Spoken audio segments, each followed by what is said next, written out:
ஆண்டவராகிய இயேசு கிறிஸ்துவின் நாமத்தினாலே உங்கள் யாவரையும் இந்த தரிசனத்தின் நேரத்தில் திரும்பவுமாய் சந்திப்பதில் மிகுந்த மகிழ்ச்சி. இந்த நாளுக்கு கர்த்தர் கொடுக்கிற ஒரு தலைப்பு, இயேசுவை காண விரும்புங்கள். இன்னைக்கு நாம் நிறைய சூழ்நிலைமைகளில் நாம் கீழே விழுந்துட்டோம், நம்ம தூக்கி விடுறதுக்கு ஆள் இல்லைன்னு சொல்கிறோம். நம்ம தேவைகளுடைய பெருக்கம் சோர்ந்து போய் உட்கார்ந்து இருந்தோம். நம்ம சத்துருக்கள் நம்மை மேற்கொள்ளுகிற போது நம்ம சோர்ந்து போயிடும். ஆனால் வேதம் சொல்லுது, இயேசுவை எல்லா சூழ்நிலைமையிலையும் காண விரும்புங்கள். தேவனை ஒவ்வொரு நாளும் நீங்கள் தேடுங்க. கர்த்தரை தேடுறவங்களுக்கு ஒரு நன்மையும் குறைவுபடாது என்று சொல்லி வேதம் சொல்லுகிறது. சங்கீதம் 101 அதிகாரம் 6 சொல்லுகிறது, தேசத்தில் உண்மையானவர்கள் என்னோடு வாசம் பண்ணும்படி என் கண்கள் அவர்கள் மேல் நோக்கமாய் இருக்கும் என்று சொல்லி. இன்னைக்கு தேசத்திலே உண்மையானவர்கள் தேவனோடு கூட வாசம் பண்ணும்படி அவருடைய கண்கள் நோக்கமாய் இருக்கிறதா. இன்னைக்கு வேதம் சொல்லுகிறது, நீங்களும் நானும் தேவனுடைய சமூகத்தில் உண்மை உள்ளவர்களாய் இருந்தோம் என்று சொன்னால் அவருடைய கண்கள் நம்ம மேல நோக்கமாய் இருக்கிறது. இந்த வேளையிலும் வேதத்தில் ஒரு சம்பவத்தை மேற்கோள் காட்ட விரும்புகிறேன். இன்னைக்கு நிறைய சூழ்நிலைமைகளில் தேவனுடைய கண்களை நோக்கி பார்த்தவர்கள், தேவனை நோக்கி பார்த்தவர்கள் ஆசீர்வாதங்களை தங்களுடைய வாழ்க்கையில் பெற்றுக்கொண்டாங்க.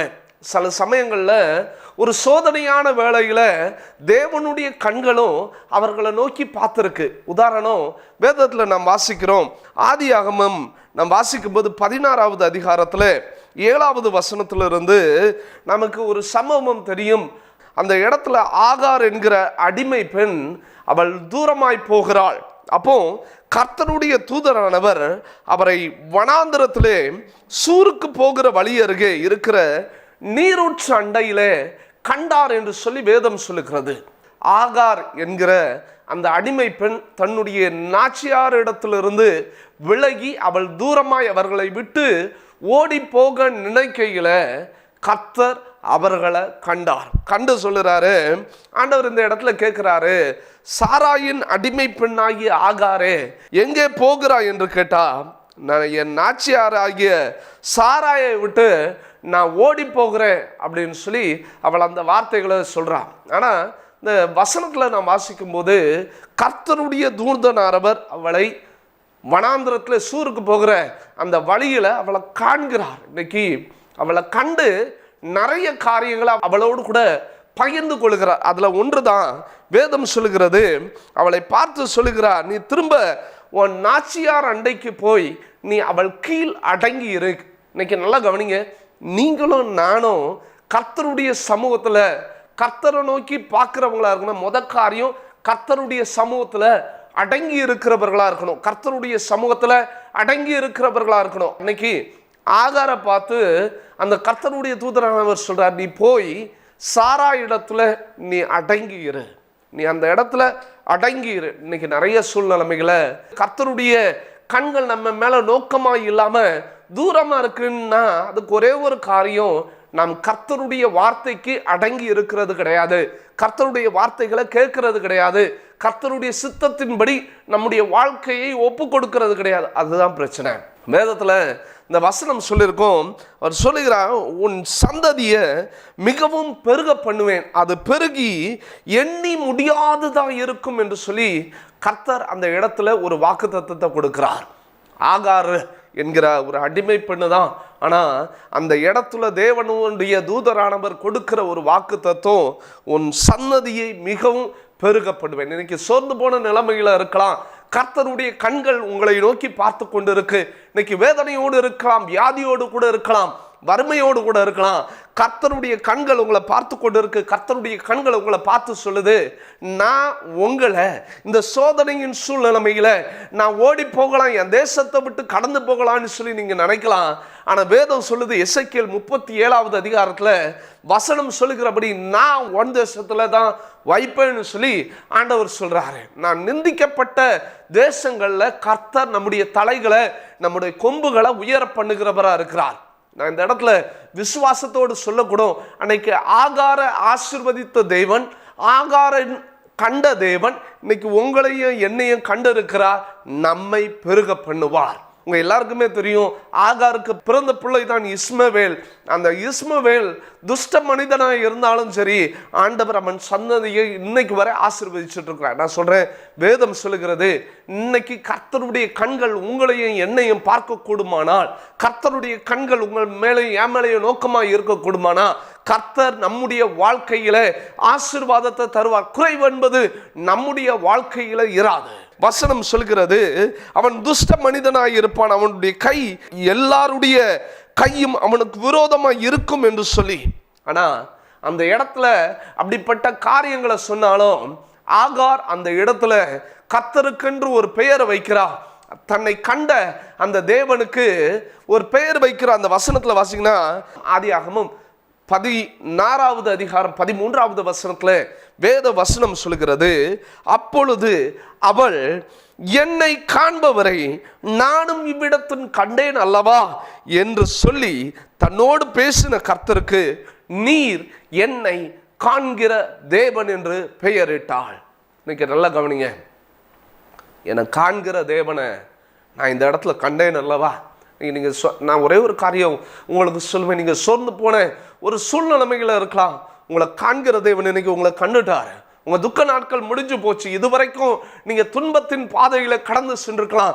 துன்பத்தை எல்லாம் கர்த்தர் இன்பமாய் மாற்றுவார். ஏனென்று சொன்னால், கர்த்தருடைய கண்கள் உங்க மேல நோக்கமா இருக்கு. கர்த்தருடைய கண்கள் உங்களை பார்த்துடுச்சு.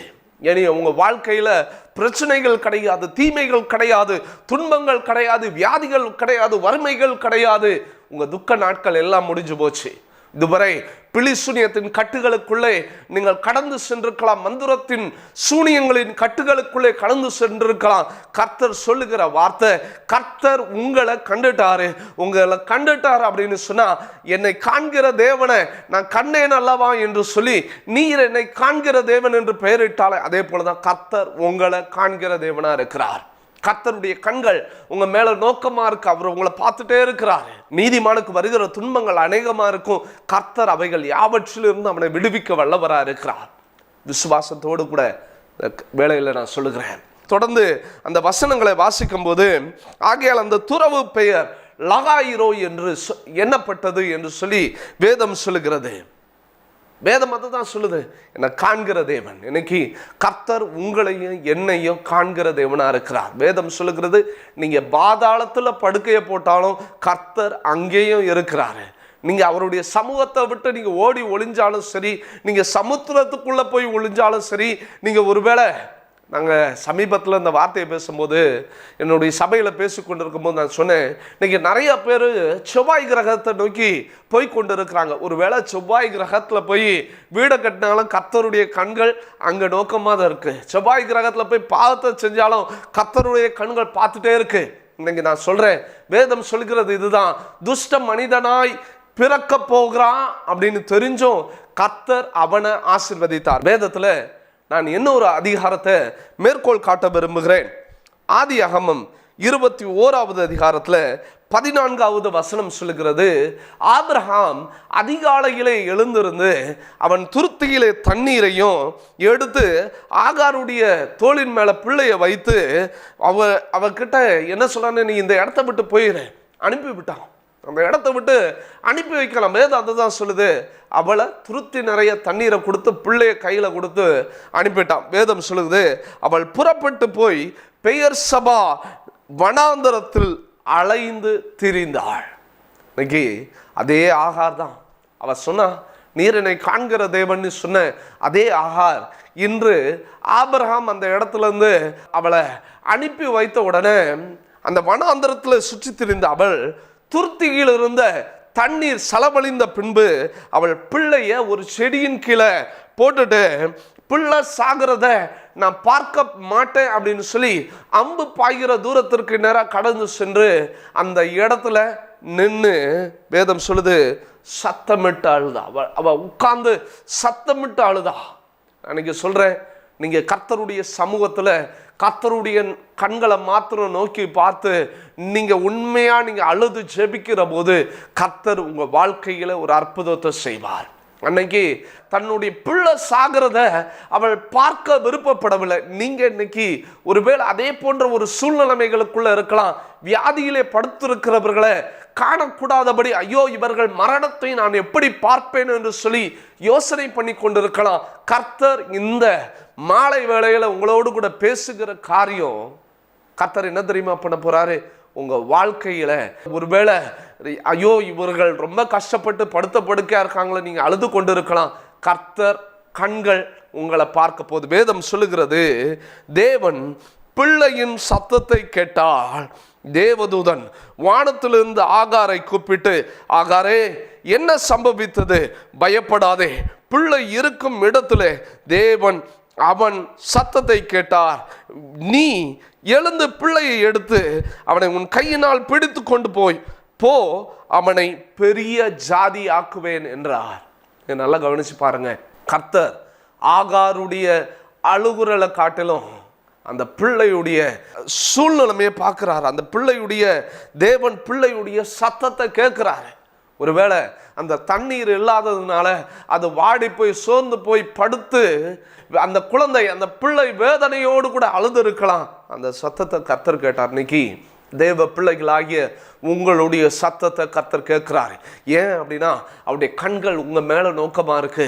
கர்த்தருடைய கண்கள் உங்க மேல நோக்கமா இருக்கிறதுனால அன்னைக்கு ஆகாரின் பிள்ளைய அவ அம்பு பாய்கிற தூரத்துக்கு நேரா கடந்துட்டு அவ நேரா போனா ஒரு உட்கார்ந்து அழுதாள்னு தான் வேதம் சொல்லுது.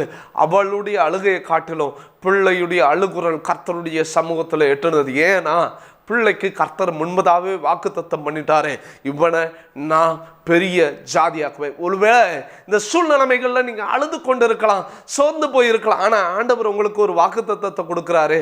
என்ன தெரியுமா? ஏற்கனவே உங்களுக்கு வாக்குத்தத்தத்தை நிறைய கொடுத்திருக்கிறாரு. நிறைய வசனங்கள்னால உங்களோடு கூட பேசியிருக்கிறாரு. அதை நிறைவேற்றுறது வரைக்கும் உங்க ஜீவனை எடுக்க மாட்டார். கர்த்தர் உங்க வாழ்க்கையில உங்க வாக்குத்தத்தம் நிறைவேறுகிற வரைக்கும் உங்க ஜீவனை எந்த மனுஷனும் சரி எந்த சாத்தானோ தொட அதிகாரம் கிடையாது. வேதம் சொல்லுகிறது, தேவன் அவளுடைய கண்களை திறந்தார். அப்பொழுது அவள் ஒரு தண்ணீர் துறவை கண்டு போய் துருத்தியிலே தண்ணீரை நிரப்பி பிள்ளைக்கு கொடுத்தார். தேவன் பிள்ளையுடனே இறந்தார். தேவன் பிள்ளையுடனே இருந்தார். நான் இன்னைக்கு ஒரே ஒரு காரியத்தை சொல்வேன். தேவன் உங்களோடு கூட இருந்தார் அப்படின்னு சொன்னா, உங்களுடைய சத்தத்தை கேட்கிறார்னு சொன்னா கண்டிப்பா பதில் அளிப்பார். கர்த்தர் வனாந்தரத்துல நீங்க போய் சத்தம் போட்டாலும் சரி, நீங்க ஒரு பாதாளத்துல போய் சத்தம் போட்டாலும் சரி, உங்களுடைய சத்தத்தை கர்த்தர் கேட்டு அதற்கான பதிலை தருவார். நம் வேதத்துல வாசிக்கிறோம், யோபையை குறித்து வாசிக்கும் போது அவன் உத்தமனும் சன்மார்க்கனும் தேவனுக்கு பயந்து பொல்லாப்புக்கு விலகுறவனுமாய் இருந்தான். கர்த்தர் பார்த்துட்டே இருந்தாரு. அவன் ரொம்ப நல்லவன், அவனை போல ஒரு நல்லவன் கிடையாது. அவன் எல்லாவற்றிலும் உத்தமமா நடந்தான். ஆனா தேவனுடைய கண்கள் அதை பார்த்துட்டே தான் இருந்தது. அதே சமயம் பிசாசுனுடைய கண்ணும் அவனை பார்த்து கொண்டே தான் இருந்தது. அங்கே பிசாசு பார்த்தீங்க அப்படின்னு சொன்னா அவன் குடும்பத்தில் ஒரு மோசமான சூழ்நிலைமையை கொடுத்து அவன் மொத்த காரியத்தையும் இழந்து போனாலும் விசுவாசத்தை மாத்திரம் விடலை. இன்னைக்கு நான் ஒரே ஒரு காரியம் உங்களுக்கு சொல்லக்கூடுமான ஒரே ஒரு காரியம், நீங்க உங்களை காண்கிற தேவனை மாத்திரம் பாருங்க. நீங்க உங்களை காண்கிற தேவனை மாத்திரம் பார்த்தீங்கன்னா உங்க தேவைகளை எல்லாவற்றையும் தேவன் சந்திப்பார். வேதம் சொல்லுகிறது, என் தேவன் தம்முடைய ஐஸ்வர்யத்தின்படி உங்க குறைவுகள் எல்லாவற்றையும் கிறிஸ்து இயேசுவுக்குள்ள மகிமையிலே நிறைவாக்குவார் அப்படின்னு சொல்லி கர்த்தர் உங்களுடைய கூப்பிடுதலின் சத்தத்தை கேட்கிறவரா இருக்கிறார். அப்போ வேதம் யாருடைய சத்தத்தெல்லாம் கேட்கிறார்? அதுக்கு ஒரு சில உதாரணங்களை சொல்ல விரும்புகிறேன். வேதம் சொல்லுகிறது, கர்த்தருடைய கண்கள் நீதிமான்கள் மேல் நோக்கமாயிருக்கிறது என்று சொல்லி. கர்த்தருடைய கண்கள் நீதிமான்கள் மேல் நோக்கமாயிருக்கிறது. வேதம் சொல்லுகிறது, அந்நாட்கள்ல லேயாள் என்று சொல்லப்பட்ட ஒரு மனுஷி இருந்தால். அவளை குறித்து நாம் வாசிக்கும் போது ஆதியாகமம் 29வது அதிகாரத்தில் 31வது வசனத்தில் வாசிக்கிறோம், அவளை லேயாளை அற்பமாய் எண்ணினார்கள். அவள் கணவரோ அவளோடு கூட இருந்த சகோதரியா இருக்கட்டும், அவளை சாதாரணமாய் அற்பமாய் எண்ணினார்கள் என்று சொல்லி இன்னைக்கு வேதம் சொல்கிறது கர்த்தர் யாரெல்லாம் தெரியுமா பார்க்குறாரு? முதலாவது, அற்பமாய் எண்ணப்பட்டவர்களை தேவனுடைய கண்கள் பார்த்து கொண்டிருக்கிறது. வேதம் சொல்லுகிறது ஆதியாகமம் 29வது அதிகாரத்தில் 31வது வசனத்தில், லேயாள் அற்பமாய் எண்ணப்பட்டாள் என்று கர்த்தர் கண்டு அவள் கற்பம் தரிக்கும்படி செய்தாள், ராகேலோ மலடியாய் இருந்தாள் என்று சொல்லி வேதம் சொல்லுகிறது. நமக்கு எல்லாருக்குமே தெரிந்த பகுதி தான் இது. ரொம்ப நான் விளக்கி சொல்லணும்னு இல்லை. வேதம் சொல்லுகிறது யாக்கோபு லேயாளை காட்டிலும் ராகேலை அதிகமாக நேசித்தான். லேயாள் கூச்ச பார்வை உள்ளவளா இருந்தா, ஆனால் லேயாளை காட்டிலும் ராகேலை வேதம் சொல்லுது அவன் அதிகமாக நேசித்தான் அப்படின்னு சொல்லி. அப்போ லேயாள் அற்பமாய் எண்ணப்பட்டாள். இன்னைக்கு நான் சொல்றேன், நீங்க ஒருவேளை நீங்க வாழ்கிற இடத்துல, நீங்க போகிற சபையில, நீங்க எந்த இடத்துல உங்க உறவினர்கள் மத்தியில நீங்க அற்பமாய் எண்ணப்படலாம். அற்பமாய் எண்ணப்படுகிறவர்களை கர்த்தருடைய கண்கள் கண்டு கொண்டு இருக்கிறது. கர்த்தருடைய கண்கள் அற்பமாய் எண்ணப்பட்டவர்களை காண்கிறது. கர்த்தருடைய கண்கள் அற்பமாய் எண்ணப்பட்டவர்களை மேல உயர்த்துகிறது. வேதம் சொல்கிறது அவள் அற்பமாய் எண்ணப்பட்டாள். லேயாள் கர்ப்பவதி ஆகி ஒரு குமாரனை பெற்றால், கர்த்தர் என் சிறுமையை பார்த்தருளினார், இப்பொழுது என் புருஷன் என்னை நேசிப்பார் என்று சொல்லி அவனுக்கு ரூபன் என்று சொல்லி பெயர் எடுக்கிறான். எனக்கு ஆண்டவர் ஒரு பிள்ளையை கொடுத்துட்டாருங்க, என்னையாவது எனக்கு ஒரு பிள்ளையை கொடுத்துட்டாரே, இதுக்காக என் கணவர் என்ன அதிகமாக என்ன நேசிக்க மாட்டாரா அப்படின்னு சொல்லி ரூபன் அப்படின்னு சொல்லி பெயர் வைக்கிறான். வேதம் சொல்லுகிறது மறுபடியும் அவர் கர்ப்பவதியாகி ஒரு குமாரனை பெற்று நான் அற்பமாய் எண்ணப்பட்டதை கர்த்தர் கேட்டருளி இவனையும் எனக்கு தந்தார் என்று சிமியோன் என்று பெயரிட்டார். இன்னைக்கு நல்லா கவனிங்க, வேதம் சொல்லுது அவ அற்பமாய் எண்ணப்பட்டா. ஒவ்வொரு குழந்தை அவளுக்கு கர்த்தர் கொடுக்கும் போதும் அற்பமாய் எண்ணப்பட்டா. அவ சொல்லுகிற காரியம், நான் அற்பமாய் எண்ணப்படுறேன், நான் அற்பமாய் எண்ணப்படுறேன். நான் சொல்றேன், நீங்க ஒருவேளை அற்பமாய் எண்ணப்பட்டவர்களா இந்த உலகம் பார்க்கலாம், ஆனா அற்பமான ஆரம்பத்தை அசால்ட்டா பண்ணுவது யாரு? யாரும் பண்ண முடியாது. இன்னைக்கு அற்பமாம் எண்ணப்படுகிற உங்களை கர்த்தர் சரியாய் உயர்த்துவார். இன்னைக்கு வேதம் சொல்கிறது அதற்கு பின்பதாகவும் வேதத்துல நாம் வாசிக்கிறோம், பின்னும் அவள் கர்ப்பவதியாகி ஒரு குமாரனை பெற்று என் புருஷனுக்கு 3 குமாரனை பெற்றபடியால் அவர் இப்பொழுது என்னோடு சேர்ந்திருப்பார் என்று லேவி என்று பெயரிட்டார். பின்பு யூதா பிறக்கிறார். இப்படி ஒவ்வொரு காரியம் வேதம் சொல்லுது. திரும்ப ஆதியாகமம் 30வது அதிகாரத்தில் நாம் வாசிக்கும் போது தேவன் லேயாளுக்கு செவி கொடுத்தார், அவள் கர்ப்பவதியாகி யாக்கோபுக்கு 5ஆம் குமாரனை பெற்றாள் என்று சொல்லி. இப்படி அவளை அற்பமாய் எண்ணப்பட்ட அந்த லேயாளை கர்த்தருடைய கண்கள் கண்டது. இன்னைக்கு உங்களை கர்த்தருடைய கண்கள் காணுதா? நீங்கள் ஒருவேளை பாஸ்டர் நான் ரொம்ப நாளாக ஜெபம் பண்ணிட்டு இருக்கேன், என் வாழ்க்கையில் ஒரு நன்மை நடக்கலை, கர்த்தர் எனக்கு குழந்தை பாக்கியம் இல்லைன்னு சொல்லி ஒருவேளை இதை கேட்டுக்கொண்டிருக்கிற நீங்கள் ஜெபித்து கொண்டிருக்கலாம். கர்த்தர் லேயாள அற்பமாய் எண்ணப்பட்ட லேயாளுக்கு ஆசீர்வாதத்தை தந்த தேவன் உங்களுடைய வாழ்க்கையிலும் உங்கள் சிறுமையிலிருந்து கர்த்தர் உங்களை உயர்த்துவார். உங்களை ஒரு நாளும் தாழ்ந்து இருக்க பண்ண மாட்டாரு. உங்களை உயர்த்துகிற தேவனா இருக்கிறார். வேதம் சொல்லுகிறது ஆதியாகமம் 30வது அதிகாரத்துல 20வது வசனத்துல, தேவன் எனக்கு நல்ல ஈவை தந்தார், என் புருஷனுக்கு நான் 6 குமாரனை பெற்றபடியால் இப்பொழுது அவர் என்னுடைய வாசம் பண்ணுவார் என்று சொல்லி செபிலோன் என்று பெயரிட்டாள். ஆக மொத்தம் கர்த்தர் அவளை ஆசீர்வதிச்சு 6 ஆண்களையும் பெண்ணாகிய தீனாலையும் கர்த்தர் கொடுத்தார். ஒரு பெண், 6 ஆண் ஒரு பெண். நல்லா யோசனை பண்ணி பாருங்க. இன்னைக்கு அற்பமாய் எண்ணப்பட்டவர்களை கர்த்தருடைய கண்கள் கண்டு கொண்டு இருக்கிறது. வேதம் சொல்லுகிறது மத்தேயு 18வது அதிகாரம் 10வது வசனத்துல, இந்த சிறியரில் ஒருவனையும் அற்பமாய் எண்ணாதபடிக்கு எச்சரிக்கையாயிருங்கள். அற்பமாய் எண்ணாதுங்க, யாரையும் அற்பமாய் எண்ணாதுங்க. நீங்களும் உங்களை நீங்களே தாழ்த்தி கொள்ளாதுங்க. நிறைய சூழ்நிலைகளில் நம்ம அற்பமாக என்றோம், ஐயோ நான் என்ன அதுக்கு ஒன்றுத்துக்கும் உபயோகம் இல்லை. நீங்கள் அது அற்பம் இல்லை, நீங்கள் ரொம்ப தாழ்த்தி போகிறீங்க. நான் தாழ்த்துனா உயர்த்தப்படுவேன் இல்லை. நான் சொல்கிறேன், நீங்களும் நானும் இயேசு ராஜாவுடைய பிள்ளைகள், நம்ம அற்பமாய் எண்ணப்பட்டவர்கள் அல்ல.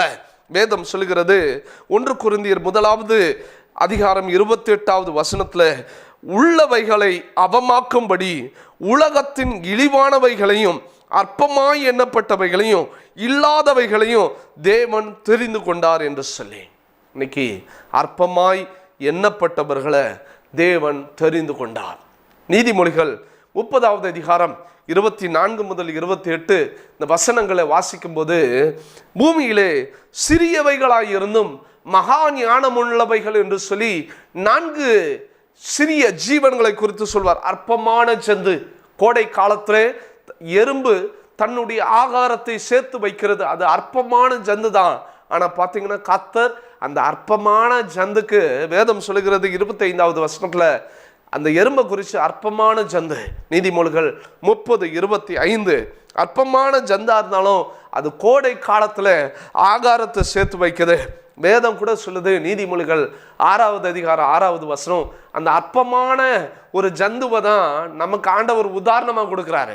சோம்பேறியே, எறும்பின இடத்துல போய் நீ சுறுசுறுப்பை கற்றுக்கொள் என்று சொல்லி அந்த அற்பமான ஜந்து அதன் வழியை பார்த்து நீ ஞானத்தை கற்றுக்கொள்ளு, சுறுசுறுப்பை கற்றுக்கொள்ளுன்னு சொல்லி சாதாரண சின்ன அற்பமாய் எண்ணப்படுற எறும்பை தான் ஆண்டவர் உங்களுக்கும் எனக்கும் சில சமயங்களில் உதாரணமாக சொல்கிறாரு. என்ன தெரியுமா? அற்பமாக எண்ணப்படுற எறும்பு. அதை தான் நான் அதன் மூலமாக தான் நமக்கு சொல்கிற ஒரு சுறுசுறுப்பு. அதை பார்க்கும்போது அதன் வழிகளை கற்றுக்கொள்ள. இன்னைக்கு நீங்களும் நானும் அற்பமாய் எண்ணப்பட்டாலும் சரி, சின்ன ஒரு எறும்புக்கு ஆண்டவர் ஞானத்தை கொடுத்து கோடை காலத்தில் ஆகாரத்தை சேர்த்து வைக்க ஞானத்தை கொடுப்பான்னா, அற்பமாக எண்ணப்பட்ட நம்மையும் ஆண்டவர் ஞானத்தை கொடுத்து எப்படி நம்ம குடும்பத்தை நடத்தணும், எப்படி நம்ம குடும்பம் சீர் பொருந்தியதா நடத்தணும், எல்லாத்துக்கும் ஆண்டவர் உதவி செய்வார். வேதம் அதுக்கப்புறம் சொல்லுது, சத்துவமற்ற ஜந்து என்னன்னா கண்மலையில் வீட்டை தோண்டும் குழி முசல் அப்படின்னு சொல்லி வேதம் சொல்லுது. சாதாரண மிருக ஜீவன், சாதாரண எறும்பு, சாதாரண குழி முசல். ஆனா அந்த குழி முசல் எங்க தெரியுமா தன்னுடைய வீட்டை நோண்டும்? கண்மலையின் மேல வீட்டை நோண்டும். நீங்களும் நானும் அற்பமாய் எண்ணப்படலாம், அற்பமாய் எண்ணப்படுகிற ஒரு சின்ன ஒரு குழி முசலை போல இருக்கலாம், சாதாரணமா பார்க்கப்படுகிற ஒரு சத்துவமற்ற ஒரு ஜந்துவை போல, ஒரு குழி முசலை போல இருக்கலாம். வேதம் சங்கீதம் 104:18 சொல்லுகிறது, கண்மலைகள் குழி முசல்களுக்கு அடைக்கலம் என்று சொல்லி. நாம சாதாரணமா அற்பமாய் எண்ணப்பட்ட நமக்கு அடைக்கலம் எது தெரியுமா? நம்முடைய கண்மலை ஆகிய அந்த கிறிஸ்து தான் உங்களுக்கும் எனக்கும் அடைக்கலமா இருக்கிறார். அவரை அடைக்கலமாய் கொண்டோம் அப்படின்னு சொன்னா, கர்த்தர் நம்முடைய வாழ்க்கையில எல்லா காரியத்தையும் நன்மையானதை செய்வார். வேதம் சொல்கிறது, நன்மையான எந்த ஈவும் பூரணமான எந்த வரமும் வரத்திலிருந்து உண்டாகி ஜோதிகளின் பிதாவினிடத்திலிருந்து வந்து இறங்கும்னு சொல்லி இன்னைக்கு விசுவாசத்தோடு சொல்றேன், அற்பமாய் எண்ணப்பட்ட குழிமுசல் அது கண்மலையின் மேல தன்னுடைய குழிய நோண்டுமா. இன்னைக்கு நான் சொல்றேன், கண்மலையாகிய கிறிஸ்துவின் மேல கட்டப்பட்டவர்களா இருந்தீங்கன்னா அற்பமாய் எண்ணப்படுற குழிமுசலா இருக்கலாம். ஆனா கர்த்தர் இந்த குழிமுசல் எவ்வளோ கடினமான கண்மலை, அந்த கண்மலையை நோண்டி அதுக்குள்ளதான் அது தங்குது. நீங்களும் நானும் கண்மலைக்குள்ளதான் நம்ம தங்க போறோம். நம்ம கண்மலையாகிய கிறிஸ்துவிலே நாம் வாசம் பண்ணுகிறவர்களாய் மாற வேண்டும். வேதம் சொல்லுகிறது, அதுக்கு அடுத்த வசனங்களே 27வது வசனத்துல, ராஜா இல்லாவிட்டாலும் பவுஞ்சு பவுஞ்சாய் செல்லுகிற வெட்டுக்கிளி என்று சொல்லி யோவேல் 2வது அதிகாரம் 25வது வசனம் சொல்லுகிறது, பெரிய சேனையாகிய வெட்டுக்கிளிகளும் அப்படின்னு சொல்லி. அப்போ சின்ன ஒரு வெட்டுக்கிளி தான் நம்ம சொல்வோம். ஆனா அந்த சின்ன வெட்டுக்கிளி ஒரு கூட்டமா வந்ததுன்னா, அற்பமாய் எண்ணப்படுகிற ஒரு சின்ன வெட்டுக்கிளி ஒரு கூட்டமா சேர்ந்ததுன்னா, எவ்வளோ பெரிய வயலா இருந்தாலும் சரி, எவ்வளோ பெரிய செடிகள் இருந்தாலும் சரி, கொஞ்ச நேரத்துல அதை அரிச்சு சாப்பிட்றோம். நீங்க நான் சொல்றேன், நீங்களும் நானும் ஆண்டவர் எதிர்பார்க்கறது என்ன தெரியுமா?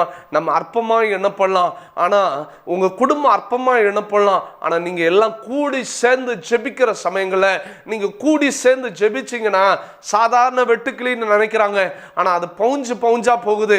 அந்த பவுஞ்சு பவுஞ்சா போகிற வெட்டுக்கிளி எப்படி அந்த மொத்த இடங்களையும் அரிச்சு போடுதோ, அதே போல தான் நீங்கள் கூடி நீங்கள் ஜெபிக்கிற போது கர்த்தர் உங்களை அற்பமாக எண்ணப்படுற உங்களை கர்த்தர் உயர்த்துவாரு.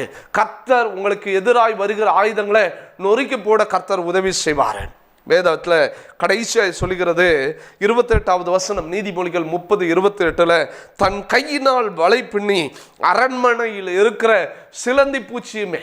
இந்த 4 ஜீவன்கள் சிலந்தி பூச்சி, இன்னைக்கு நல்லா கவனிங்க, சிலந்தி பூச்சி எவ்வளோ பெரிய அரண்மனையாக இருந்தாலும் வீட்டை அந்த இடத்துல கேட்டு அதனுடைய கூட்டை, அதனுடைய வலைய, அரண்மனையாக இருந்தாலும் சரி எங்கே இருந்தாலும் சரி, அதை சிலந்தி அந்த இடத்துல அதனுடைய வலைய கட்டும். அதே போல தான் நான் சொல்கிறேன், எந்த சூழ்நிலைமைகளில் நீங்கள் போனாலும் சரி, கர்த்தர் உங்கள் கூட இருந்தார்னு சொன்னால் நீங்கள் எப்படிப்பட்ட அரண்மனைகளாக இருந்தாலும் சரி அதை சுதந்தரிக்கும்படி செய்வாங்க. ஆனால் ஒரே ஒரு காரியம்தான், சாதாரணமாய் எண்ணப்படுகிற எறும்பு அதனிடத்திலிருந்து ஞானத்தை கற்றுக்கொள்ளுங்க. சாதாரணமாய் எண்ணப்படுகிற ஒரு குளிமசல் அது சத்துவமற்ற ஜந்து, ஆனால் அது கண்மலையின் மேலே தன்னுடைய குழியை நோண்டுது. கண்மலையாகிய கிறிஸ்துவின் மேலே நீங்கள் கட்டப்படணும். அற்பமாய் எண்ணப்படலாம், அற்பமாய் எண்ணப்படுகிற வெட்டுக்கிளி தான் பவுஞ்சா போச்சு அப்படின்னு சொன்னால் பெரிய ஒரு சேனையையும் பெரிய சேனை போன்று இருக்கிற செடிகளையும் அதை அரிச்சு போடும். நீங்கள் கூடி ஜெபிக்கும் போது அற்புதங்களை காண்பீங்க. கர்த்தர் உங்களுடைய வீட்டை அரண்மனையில் கட்ட செய்வார். உங்கள் அலங்கத்திற்குள்ளே சமாதானமும் உங்கள் அரண்மனைக்குள்ளே சுகமும் உண்டாகும். நம் கண்களை மூடி ஜெபிக்கலாம். இன்னைக்கான தலைப்பு கர்த்தர் கொடுத்தது, கர்த்தருடைய கண்களை மாத்திரம் நீங்கள் நோக்கி பாருங்க. எல்லா சூழ்நிலைமைகளும் கர்த்தரை மாத்திரம் நோக்கி பாருங்க. கர்த்தர் உங்கள் வாழ்க்கையில் நன்மையை செய்வார். நல்ல தகப்பனே, இந்த நல்ல வேலைக்காக நாங்கள் நன்றி செலுத்துகிறோம் ஆண்டவரே. அற்பமாய் எண்ணப்பட்ட லேயால உம்முடைய கண்கள் கண்டதே ஆண்டவரே. ஆகார் அடிமை பெண்ணாக இருந்தா, ஆனால் அவள் தன்னுடைய நாச்சியாரை விட்டு தூரம் போனாலும் ஆண்டவரே அவளை விடாதபடி உன்னுடைய கண்கள் பார்த்து அவளுடைய சந்ததியை ஆசீர்வதிப்பேன்னு வாக்குத்தத்தம் கொடுத்து அந்த சந்ததியை இந்நாள் வரைக்கும் இஸ்மவேல் சந்ததியை ஆசீர்வதிச்சு வச்சிருக்கீங்க. உம்முடைய கண்கள் மாத்திரம் எங்கள் மேலே நோக்கமாக இருக்கட்டும் ஆண்டவரே. உங்கள் கண்கள் மாத்திரம் எங்களை பார்க்கட்டும் ஆண்டவரே. உம்முடைய கண்கள் எங்களை பார்த்தா போதும், எங்கள் வாழ்க்கையில் நன்மை எங்களை சூழ்ந்து கொள்ளும். ஒவ்வொரு நாளும் உம்முடைய கண்கள் எங்கள் மேலே நோக்கமாக இருந்து ஆண்டவரே நாங்களும் உம்மை நோக்கி பார்த்து ஆண்டவரே எப்போ நாங்கள் சொல்லணும் ஆண்டவரே நீர் என்னை காண்கிற தேவன், நீர் என்னை காண்கிற தேவன் சொல்லி நாங்கள் விசுவாசத்தோடு அறிக்கை செய்ய கர்த்தர் கிருபை செய்யுங்க. எங்க காண்கிற தேவனை நான் ஜெபிக்கிற இந்த இடத்துல கண்டேனேன்னு சொல்லி நாங்கள் ஒவ்வொரு நாளும் நீர் என்னை காண்கிற தேவன் என்று சொல்லி மகிமைப்படுத்த கர்த்தர் உதவி செய்யுங்க. அநேகர் ஆண்டவரே இதை பார்த்து கொண்டிருக்கிற அநேகர் தங்களுடைய வாழ்க்கையிலே ஒரு நன்மை நடக்கவில்லையே, அநேகர் என்னை அற்பமாய் பார்க்கிறார்களே, எங்கள் வாழ்க்கையிலே ஒரு உயர்வு காணப்படவில்லையே என்று சொல்லி யோசனை பண்ணி கொண்டிருக்கலாம். அவர்கள் வாழ்க்கையிலே ஒரு உயர்வை காண பண்ணுங்க. இப்பொழுது இருக்கிறதை பார்க்கலும் 1000 மடங்கு கர்த்தர் பெருகும்படி செய்யுங்க. நாங்கள் ஆசீர்வதிக்கிறோம் ஆண்டவரே. கர்த்தருடைய கரம் இவர்களோடு கூட இருக்கட்டும். தீங்கு இவர்களை துக்கப்படுத்தாதபடி எல்லா தீமைகளுக்கும் விளக்குங்க. ஆசீர்வதிக்கிறோம். எல்லா துதிக்கான மகிமை எல்லாம் நாங்கள் உமக்கு செலுத்துகிறோம். நீங்கள் பெருகணும், நாங்கள் சிறுகணும். இயேசுவின் மூலம் ஜெபங்களும் நல்ல பிதாவே, ஆமேன் ஆமேன். கர்த்தர் உங்களை ஆசீர்வதிப்பார். கர்த்தர் உங்களை காண்கிற தேவனா இருக்கிறார். அவர் உங்களை கண்டுட்டாரு. கண்டிப்பாக உங்கள் வாழ்க்கையில் ஒரு அற்புதத்தை அடையாளத்தை செய்வார். கர்த்தர் உங்களை ஆசீர்வதிப்பார். God bless you.